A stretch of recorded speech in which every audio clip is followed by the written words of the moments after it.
Hello students, welcome back to cipher classes. तो students, एक और चैप्टर लेकर आए हैं आपके लिए। बहुत ही इंपॉर्टेंट चैप्टर है, मार्किंग चैप्टर है, सिंपल चैप्टर है। ठीक है, चैप्टर का नाम है बच्चों probability. Chapter number 14, class 10th, NCERT math. New syllabus रहेगा बच्चों। वैसे इस चैप्टर में कोई चेंजेस नहीं है, सेम टू सेम है। तो बच्चों, सबसे पहले ये बात करते हैं कि भाई ये प्रोबेबिलिटी है क्या। तो बच्चों, प्रोबेबिलिटी का मतलब होता है चांस।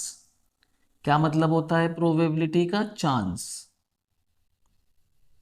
या फिर हम कहें डाउट। अगर हम हिंदी में बात करें कि भाई इसका हिंदी क्या होगी, तो हम लिखेंगे संभावना। क्या लिखेंगे? संभावना। हमारी डेली लाइफ में बहुत सारे इवेंट्स होते रहते हैं, ठीक है।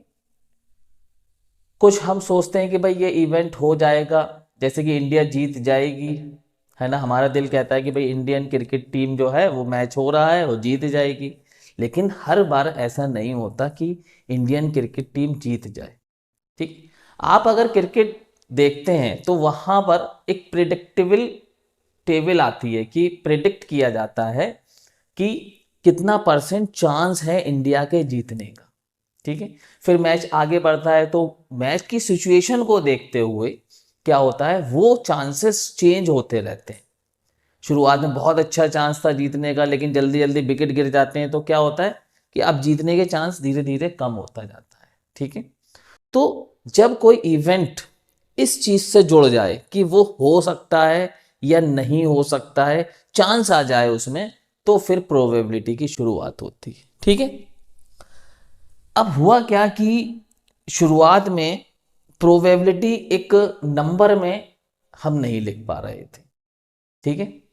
तो प्रोबेबिलिटी को सिर्फ एक चांस के थ्रू, बस कि भाई इसका चांस है, कितना चांस है, ये अभी नंबर में नहीं आया था। कहानी नंबर में नहीं आई। जब कहानी प्रोबेबिलिटी को हम नंबर में शो करने लगे, हम प्रोबेबिलिटी के साथ को एक नंबर को एसोसिएट करने लगे, तब ये मैथ का एक पार्ट बन गया बच्चों। ठीक है। तो प्रोबेबिलिटी को नंबर में शो किया जाने लगा, न्यूमेरिकल फॉर्म में लिखने लगे हम प्रोबेबिलिटी को। न्यूमेरिकल फॉर्म में जब प्रोबेबिलिटी आ गई, तो फिर ये बन गया मैथ का एक पार्ट, क्योंकि इससे नंबर जुड़ गया। और नंबर तो फिर मैथ ही पढ़ना पड़ेगा, है ना।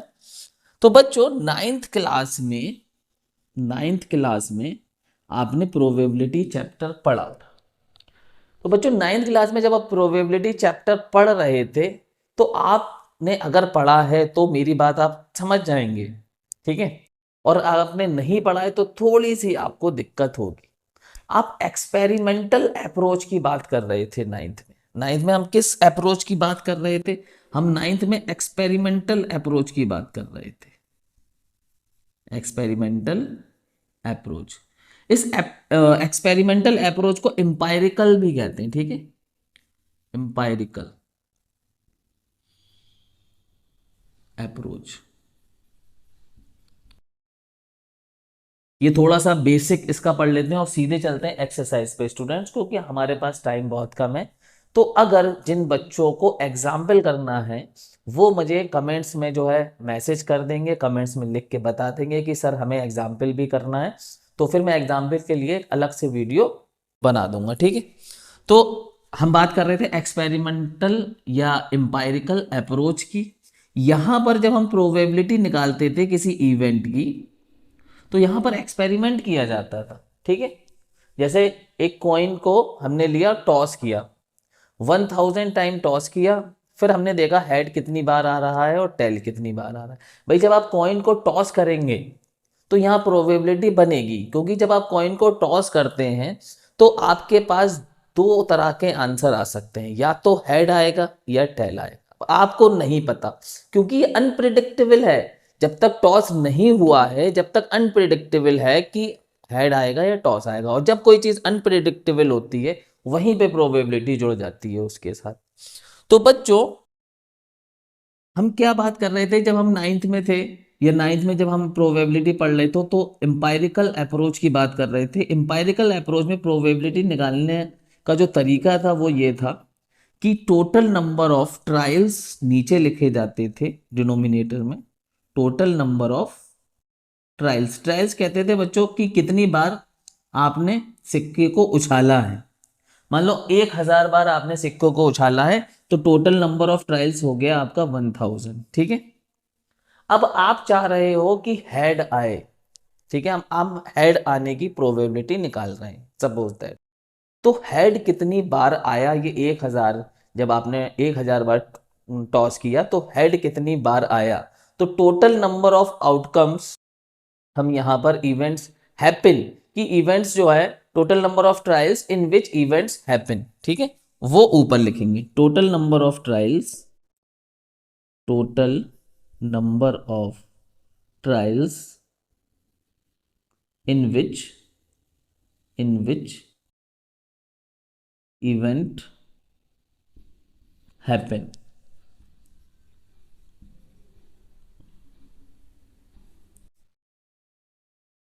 ठीक है, इन विच इवेंट हैपेंड, ठीक है। तो ये था हमारा एक्सपेरिमेंटल या हम कह सकते हैं एम्पायरिकल अप्रोच, जिसमें प्रोबेबिलिटी निकाली जाती थी किसी इवेंट की। तो कितनी बार एक्सपेरिमेंट किया जा रहा है वो नीचे, और आप किस फेवरेबल, आपका फेवरेबल क्या है वो कितनी बार आ रहा है वो ऊपर लिखा जाए, ठीक है। जैसे कि मैंने कहा कि अगर 1000 बार सिक्के को उछाला गया और मान लो कि 455 टाइम्स हेड आया, तो 4/55/1000 ये हेड आने की प्रोबेबिलिटी हुई। अब ये जो प्रोबेबिलिटी थी बच्चों, वो एस्टिमेटेड प्रोबेबिलिटी निकलती थी, क्योंकि अलग अलग एक्सपेरिमेंट जब किए जाएंगे, अब कोई बच्चा या कोई बंदा 2000 टाइम एक्सपेरिमेंट कर रहा है तो उसके हेड आने की प्रोबेबिलिटी कुछ बदल सकती है, ठीक है। तो ये जो थी प्रोबेबिलिटी, हम 9th क्लास में जो हमें सिखाया गया वो ये सिखाया गया, ताकि अब जो हम तरीका सीखेंगे 10th क्लास में वो अलग है प्रोबेबिलिटी निकालने का, ठीक है। मैं ये मान के चल रहा हूँ कि प्रोबेबिलिटी आपको थोड़ा बहुत आता है, ठीक है, थोड़ा बहुत आप इसको समझते हैं। जैसे कि मैंने शुरुआत में कहा कि चांस, ठीक है, कि जब हम कॉइन को टॉस करते हैं तो अनप्रेडिक्टेबल होती है ये चीज़ कि हेड आएगा या टेल आएगा, तो हेड आने की भी प्रोबेबिलिटी बनती है, टेल आने की प्रोबेबिलिटी बनती है। तो इसको नंबर में जब हम जो दर्शाते हैं या नंबर में इसको शो करते हैं, तब ये चीज़ मैथ से जुड़ जाती है। अब बच्चों जैसे कि हम बात कर रहे थे कि 10th क्लास में अब क्या रहेगा, क्या यही फॉर्मूला लेकर हम आगे बढ़ेंगे या कुछ नई चीज़ हमें यहाँ पर मिलेगी? तो बिल्कुल नई चीज़ मिलेगी बच्चों। यहाँ पर हम पढ़ने वाले थ्योरेटिकल क्लासिकल अप्रोच, ठीक है। क्या अब नया आएगा? थ्योरेटिकल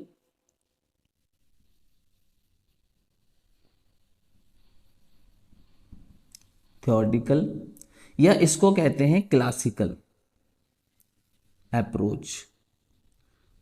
ये भी हमें पता होना चाहिए भी हम 10th क्लास में किस अप्रोच को लेकर चल रहे हैं। तो बच्चों यहां पर theoretical classical approach, theoretical classical approach, बच्चों यहां पर प्रोबेबिलिटी कैसे निकाली जाएगी? बच्चों यहां पर प्रोबेबिलिटी किसी इवेंट की, ये जो बच्चों यहां पर ब्रैकेट में हम लिखते हैं, ये पी का मतलब होता है प्रोबेबिलिटी, ई का मतलब होता है इवेंट, किस इवेंट के लिए आप प्रोबेबिलिटी निकाल रहे हो।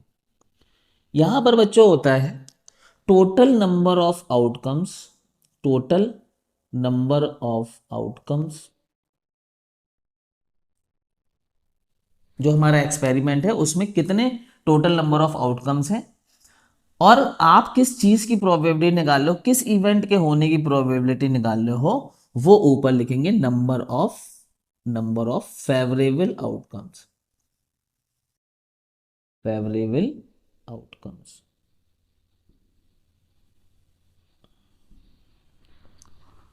तो ये अप्रोच लेके अब 10th क्लास में हमें बढ़ना है, ठीक है बच्चों।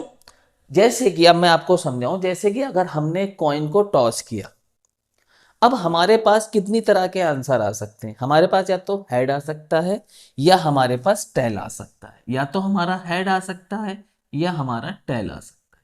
तो दो तरह के आंसर यहां पर ओवरऑल आपको मिल रहे हैं। तो ये हो गया टोटल नंबर ऑफ आउटकम्स। अब आप किस आंसर को चूज कर रहे हो? आप कर रहे हो हेड को चूज, तो आपका फेवरेबल हो गया 1। आपका फेवरेबल हो गया 1, क्योंकि यहाँ पर 2 ही हैं। अब जैसे कि अगर हम किसी डाई को रोल कर रहे हैं, ठीक है, कोई पासा है हमारे पास, इसको फेंक रहे हैं, तो हमारे क्या क्या आंसर आ सकते हैं, ठीक है। हमारे पास हो सकता है जब हम पासा फेंके 1 आ जाए, हो सकता है 2 आ जाए, हो सकता है 3 आ जाए, हो सकता है 4 आ जाए, हो सकता है 5 आ जाए, हो सकता है 6 आ जाए। अब कितने टोटल आंसर कितनी तरह से आ सकते हैं डाई फेंकने पर? 6 तरह से आंसर आ सकते हैं। तो टोटल नंबर ऑफ आउटकम्स कितना हो गया बच्चों? 6 हो गया। अब हमने सोचा कि 4 आ जाए, हमारा फेवरेबल ये है 4, कि हम चाहते हैं कि 4 आ जाए, तो 4 आने की प्रोबेबिलिटी क्या है? तो इन 6 में से आपका फेवरेबल तो एक ही हुआ, तो 1/6। तो 4 आने की प्रोबेबिलिटी बच्चों क्या होगी?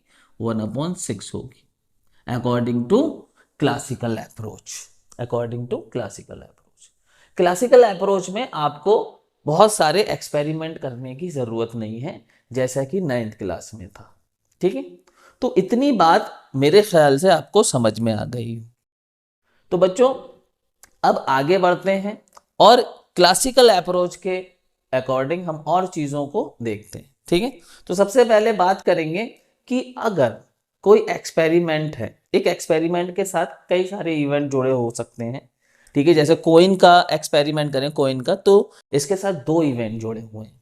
इस तरीके से अगर हम किसी डाई का एक्सपेरिमेंट करते हैं तो इसके साथ 6 इवेंट जुड़े हुए, ये 6 इवेंट हो सकते हैं यहाँ, है ना।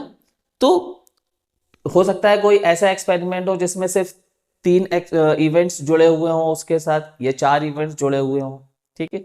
तो एक एक इवेंट की अगर हम प्रोबेबिलिटी निकालें, एक एक इवेंट की, तो फिर उन सब प्रोबेबिलिटीज को अगर हम जोड़ दें, सम कर दें उनका, तो ये 1 के इक्वल होता है बच्चों। जैसे कि हम कह सकते हैं sum of the probabilities of all the elementary events of an experiment is 1। बोलो समझ पाए आप मेरी बात? क्लियर है? यहाँ पर रफ करते हैं और फिर इस बात को समझाते हैं आपको। ये 2 फार्मूला 9th क्लास का भी मैंने आपको बताया कि हम एम्पायरिकल अप्रोच की बात कर रहे थे, और अब हम थ्योरेटिकल अप्रोच की बात करेंगे, है ना। न्यूमेरिकल फॉर्म में जब प्रोबेबिलिटी आ गई तो फिर ये मैथ से जुड़ गई, ठीक है। ये सारी बातें हमने की। अच्छा, ये प्रोबेबिलिटी की जो शुरुआत हुई ना बच्चों, ये गैम्बलिंग से हुई, ठीक है। जो कैसीनो में गेम खेले जाते हैं, यहां पर हम कार्ड्स की बात भी करेंगे, हम प्लेइंग कार्ड्स की बात करेंगे, ठीक है, क्योंकि प्लेइंग कार्ड्स इससे बहुत जुड़ा हुआ है, ठीक है। कि भाई किस पत्ते के, एक आपके पास डेक है 52 कार्ड्स का, उसमें से एक कार्ड आपको रेंडमली जो है चूज करना है, तो उस, अब आपका फेवरेबल कार्ड क्या है, उस फेवरेबल के आने की प्रोबेबिलिटी क्या है, इसकी बात होगी यहां पर चैप्टर में। तो बच्चों मैं ये बात कर रहा था, नेक्स्ट पॉइंट हमारा ये है कि मान लीजिए हमारे पास एक कॉइन है। अब इस कॉइन को जब हमने टॉस किया, तो या तो हमारा आंसर टेल आएगा या हमारा आंसर हेड आएगा। तो टोटल नंबर ऑफ आउटकम्स यहां पर, टोटल नंबर ऑफ आउटकम्स बच्चों यहां पर कितने हैं? 2। अगर हमारा फेवरेबल टेल हो जाए, हम टेल को चूज कर रहे हैं, तो टेल आने की प्रोबेबिलिटी बच्चों क्या होगी? हम टोटल नंबर ऑफ आउटकम्स नीचे लिखेंगे बच्चों, हम फेवरेबल हमारा कितना है? एक ही है, तो हम 1 लिखेंगे, तो टेल आने की प्रोबेबिलिटी क्या है बच्चों? 1/2। इसी तरह से बच्चों प्रोबेबिलिटी हेड आने की क्या है? तो जब हम हेड को चूज कर रहे हैं तो फिर हमारा फेवरेबल ये हो जाएगा, एक ही चूज कर सकते हैं दोनों में से, है ना। दोनों को चूज कर लेंगे तो हेड भी फेवरेबल है आपका, टेल भी फेवरेबल है, तो अनप्रिडिक्टेबल ही नहीं रही, ये तो प्रिडिक्टेबल हो गया कि कोई ना कोई तो आएगा ही, ठीक है। तो वहां पर जो प्रोबेबिलिटी होगी वो तो श्योर हो गया भाई, हेड और टेल में से एक तो आना ही है। तो फिलहाल यहां पर आते हैं लौट के, तो हेड की आने की प्रोबेबिलिटी 2 हमारा फेवरेबल आउटकम्स, और हेड आने की प्रोबेबिलिटी। तो बच्चों मैं ये कह रहा था, अब इसके टोटल इवेंट जो थे वो 2 थे, तो इन दोनों इवेंट्स की हमने प्रोबेबिलिटी निकाल ली। अब इन दोनों इवेंट्स की प्रोबेबिलिटी को अगर हम जोड़ दें, टेल आने की प्रोबेबिलिटी प्लस हेड आने की प्रोबेबिलिटी इक्वल टू क्या हो जाएगा? 1 के इक्वल, ठीक है। ये एक फार्मूला है, इसे आप नोट भी करेंगे और याद भी रखेंगे। अब यहां पर देख लो चेक करके 1/2 प्लस 1/2 इक्वल टू 1 ही होता है, ठीक है। इसी तरीके से अगर 3 इवेंट जुड़े हैं एक्सपेरिमेंट के साथ, तो पहले इवेंट की प्रोबेबिलिटी प्लस दूसरे इवेंट की प्रोबेबिलिटी प्लस तीसरे इवेंट की प्रोबेबिलिटी इक्वल टू 1 ही होगा, ठीक है। ये बात क्लियर हुई। तो जैसे कि मैंने कहा आपसे कि sum of the probabilities of all the elementary events of an experiment is 1। Next हम बच्चों चलते हैं इम्पॉसिबल इवेंट या श्योर इवेंट की तरफ, ठीक है। इम्पॉसिबल इवेंट या श्योर इवेंट, तो पहले बात करते हैं इम्पॉसिबल इवेंट की। इम्पॉसिबल इवेंट बच्चों, इम्पॉसिबल इवेंट वो होता है जो हो ही नहीं सकता। हम एक ऐसी इवेंट को चूज कर लेते हैं जिसकी प्रोबेबिलिटी 0 होगी, ठीक है। जैसे कि मैं ये कहूं कि अगर हम किसी डाई को रोल करें, किसी पासे को रोल करें, ठीक है, और मैं कहूं कि 8 आने की प्रोबेबिलिटी क्या है, 8 आने की प्रोबेबिलिटी क्या है। अब डाई में तो बच्चों 1 2 3 4 5 6 यही नंबर होते हैं। तो अब 8 आने की प्रोबेबिलिटी क्या है, क्योंकि आपका जो फेवरेबल है टोटल नंबर ऑफ आउटकम्स तो 6 है, लेकिन आपने जो उसमें जो आउटकम्स आ रहे थे उसमें से कुछ नहीं चुना, वहां से कुछ नहीं चुना आपने, तो बाहर का चुन लिया, तो ये 0 तो इक्वल टू 0, तो इम्पॉसिबल इवेंट हो गया।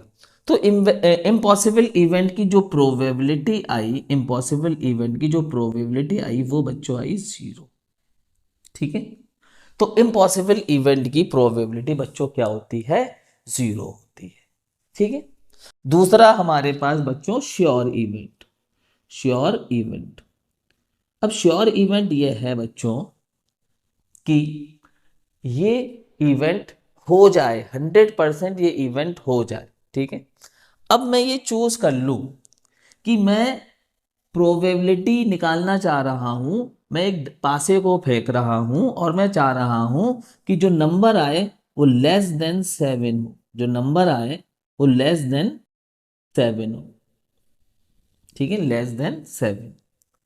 तो लेस देन 7 में अगर मैं ये पासे में क्या क्या पॉसिबिलिटीज हैं आने की, 1 आ सकता है, 2 आ सकता है, 3 आ सकता है, 4 आ सकता है, 5 आ सकता है, 6 आ सकता है। अब मैंने कहा जब मैं पासा फेंकूंगा, मैंने कहा जब मैं पासे को फेंकूंगा तो लेस देन 7 ही आएगा। तो अब 1 आ जाएगा तब भी मेरी बात सही है, 2 आ जाएगा तब भी मेरी बात सही है, 4 आ जाएगा तब भी मेरी बात सही है, 5 आ जाएगा तब भी मेरी बात हो जाएगी, 6 आ जाएगा तब भी मैं जीत जाऊंगा। तो ये प्रोबेबिलिटी क्या हुई बच्चों, यहां पर आपने सभी इवेंट्स फेवरेबल आउटकम्स आपका 6 हो गया एक तरह से, और टोटल नंबर ऑफ आउटकम्स कितना था, 6। तो आपकी प्रोबेबिलिटी हो गई श्योर इवेंट की, श्योर इवेंट है बच्चों यहां पर, श्योर इवेंट की प्रोबेबिलिटी क्या हो गई बच्चों, 1 हो गई। क्या हो गई, 1 हो गई बच्चों। तो श्योर इवेंट की प्रोबेबिलिटी 1 होती है और इम्पॉसिबल इवेंट की प्रोबेबिलिटी 0 होती है। अब बच्चों कोई इवेंट इम्पॉसिबल भी नहीं है और श्योर भी नहीं है, अनप्रेडिक्टेबल है, तो उसकी प्रोबेबिलिटी 0 और 1 के बीच में रहती है। यानी का मतलब बच्चों अब ये कहानी हमारे सामने आ रही है कि कोई इवेंट है उसकी प्रोबेबिलिटी जो होगी वो या तो 0 से बड़ी या 0 के इक्वल हो सकती है, या उसकी प्रोबेबिलिटी 1 से छोटी या 1 के इक्वल हो सकती है। ये बहुत ही इंपॉर्टेंट बच्चों बात है, यहां पर इसे नोट करना है कि कोई भी प्रोबेबिलिटी जो है हमेशा 0 से बड़ी, ठीक है, या 0 के इक्वल तब होगी जब वो इम्पॉसिबल इवेंट है, और कोई प्रोबेबिलिटी 1 से छोटी या 1 के बराबर तब होगी जब वो श्योर इवेंट। ये एक नोट करने वाली बात है। अब बच्चों इस इंट्रोडक्शन पार्ट के लास्ट पड़ाव पर हैं हम लोग, और एक चीज और मुझे आपको बतानी है, उसके बाद हम जो है नेक्स्ट वीडियो में एग्जाम्पल हम यहाँ पर नहीं कर रहे हैं, एग्जाम्पल के लिए मैं अलग से वीडियो करूंगा बाद में, क्योंकि अभी एग्जाम बहुत करीब है, तो हमारा चैप्टर कंप्लीट हो जाए। तो इंट्रोडक्शन के बाद इंट्रोडक्शन जरूर ये देखेंगे बच्चे, ताकि ये समझ में आएगी हम किस अप्रोच को लेके अब अपनी एक्सरसाइज में आगे बढ़ रहे हैं। बात समझ पाए आप मेरी। तो बच्चों यहाँ पर कहानी ये खत्म नहीं हुई, अभी एक पार्ट और रह गया है, ठीक है। उस पार्ट को और समझा देते हैं आपको जल्दी से, यहाँ पर समझ लेते हैं उस पार्ट को, है ना, जगह है हमारे पास। तो बच्चों नेक्स्ट हम बात करेंगे कॉम्प्लीमेंट की। किसकी बात करेंगे? कॉम्प्लीमेंट। तो बच्चों कॉम्प्लीमेंट क्या होता है, ठीक है, यहाँ पर प्रोबेबिलिटी के अंदर। वैसे आपने कॉम्प्लीमेंट्री एंगल्स वगैरह जो है वो पढ़े होंगे, ठीक है, जैसा कि मैं उम्मीद कर रहा हूँ, ठीक है। तो बच्चों कॉम्प्लीमेंट क्या होता है? जैसे कि मान लो कि हमने एक जो है टॉस किया, कॉइन का टॉस किया, और हेड आ सकता है या टेल आ सकता है। अब मैं ये कहूँ कि हेड आने की क्या प्रोबेबिलिटी है, तो टोटल नंबर ऑफ आउटकम्स कितने हैं? 2 हैं, और आपका फेवरेबल 1 है, तो 1/2, ठीक है। ये हेड आने की प्रोबेबिलिटी हो गई, हेड कम्स, ठीक है। ये प्रोबेबिलिटी हमने जो निकाली वो निकाली हेड कम्स। अब मैं ये कहूँ कि हेड ना आने की प्रोबेबिलिटी क्या है? हेड ना आने की प्रोबेबिलिटी, तो जब भी किसी इवेंट के ना आने की प्रोबेबिलिटी है तो यहाँ जो ब्रैकेट है इसमें इवेंट लिखेंगे और उसके ऊपर एक बार लगा देंगे। इसका मतलब होता है नॉट हेड, ठीक है, head not comes, head not comes. तो बच्चों हेड नॉट कम्स आने की प्रोबेबिलिटी क्या है? तो बच्चों अगर हेड नहीं आएगा तो टेल आएगा, ठीक है। हेड नहीं आएगा तो फिर टेल आएगा ना, तो टेल आएगा तो फेवरेबल फिर टेल हो गया आपका अपॉन, तो 1/2 हो गई हेड ना आने की प्रोबेबिलिटी। अगर आप कंफ्यूज हो रहे हो तो थोड़ा सा एक एग्जांपल और देखते हैं यहाँ पर। जैसे कि हमने किसी डाई को रोल किया, अब डाई को रोल किया तो मैंने कहा कि 4 आने की प्रोबेबिलिटी क्या है, तो आपका फेवरेबल हो जाएगा 4, यानी का मतलब 1, और टोटल नंबर ऑफ आउटकम्स कितने हो गए? 6 हो गए, ठीक है। ये 4 आने की प्रोबेबिलिटी। अब मैं कहूँ कि 4 ना आने की प्रोबेबिलिटी, 4 ना आए, ठीक है, इसकी प्रोबेबिलिटी क्या है? तो जब 4 नहीं आएगा बच्चों तो 1 आएगा या 2 आएगा या 3 आएगा या 5 आएगा या 6 आएगा, तो आपके फेवरेबल्स कितने हो गए? 5 हो गए। तो 4 ना आने की प्रोबेबिलिटी 5/6। तो आने की प्रोबेबिलिटी और ना आने की प्रोबेबिलिटी किसी इवेंट के, इनका भी सम अगर हम कर दें, आने की किसी इवेंट के आने की प्रोबेबिलिटी, किसी इवेंट के ना आने की प्रोबेबिलिटी, जिसको हम ई बार दिखाएंगे, ई पर बार लगा के दिखाएंगे, इसको भी अगर हम सम कर दें तो 1 ही होता है।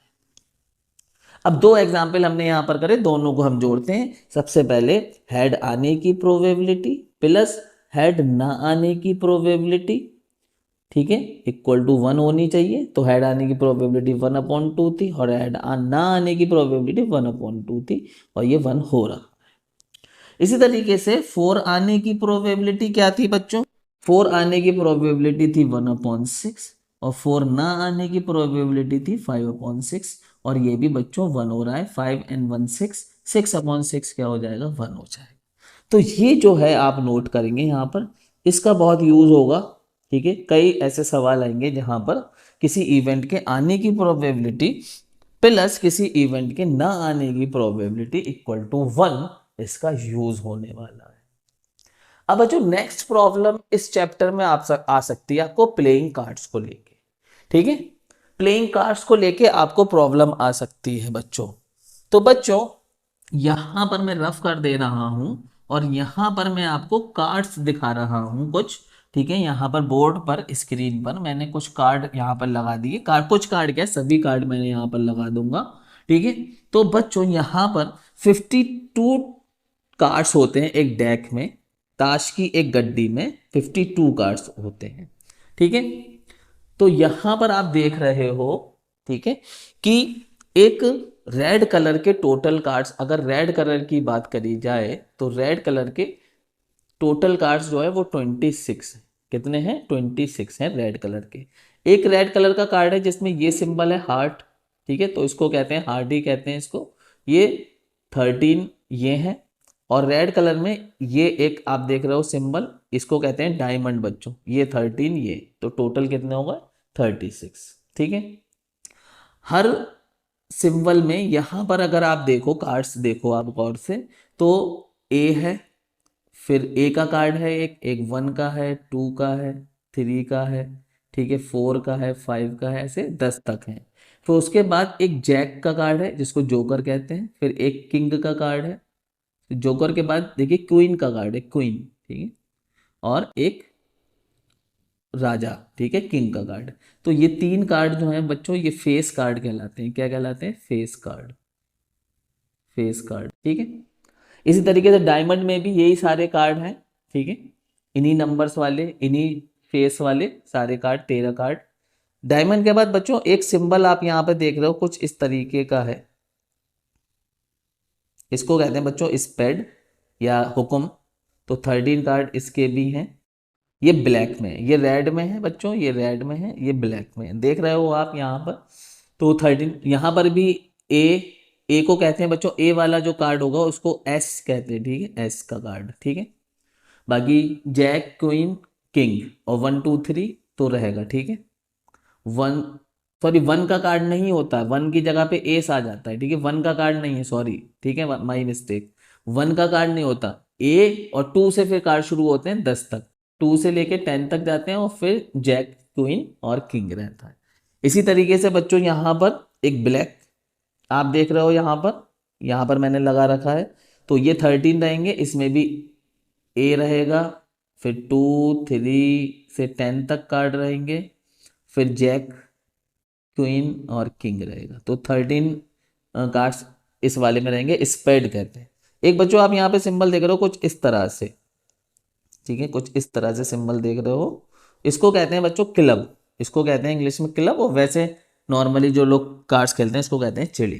तो 13 कार्ड्स यहाँ पर मैंने स्क्रीन पे लगा रखे हैं, इसके भी और इसका भी, इसमें भी एस होगा एक, और फिर 2 3 से 10 तक, और फिर जैक, क्वीन और किंग रहेगा। तो 13 ये 4 टाइम्स हो गए, तो ये 52 कार्ड्स हो गए सारे, ठीक है। फेस कार्ड, एक फेस कार्ड की बात करें तो यहाँ पे फेस कार्ड कितने हैं? 3 यहाँ पर हैं, 3 फेस कार्ड यहाँ मिलेंगे, 3 फेस कार्ड यहाँ मिलेंगे और 3 फेस कार्ड यहाँ मिलेंगे। तो टोटल फेस कार्ड की बात करें अगर, तो फेस कार्ड कितने हो गए? 3 4 12, ठीक है।